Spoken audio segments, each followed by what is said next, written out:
everybody knows that fish are supposed to be good for you, and you're supposed to eat several meals a week.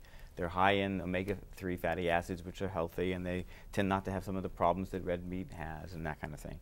But at the same time, you also hear that fish can be contaminated, that there are high levels of mercury, high levels of PCBs, and it's confusing. Well, don't eat more than this fish a week, and if you're pregnant, don't eat fish. So what are people supposed to do? So this article, which pulls together 10 fish that are, which I can't rattle off, but 10 that are good and 10 that are not so good, from lists that were compiled by environmental groups, both because of the contamination in the fish and because of the way they are farmed or raised in terms of it being sustainable, ecologically speaking.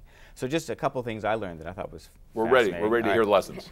The older fish gets, the longer it's got to absorb mercury and contaminants from the water. So the older fish tend to be not, and the bigger fish tend to be not so healthy. And it gets stored then in the flesh. Right, yeah, right. Their so meat, yeah. I had no idea that orange roughy lives 40 years or more, and grouper lives 100 years or more. I may have that backwards, but anyway, they're very long-lived fish, and they tend to have very high contaminant levels. Okay.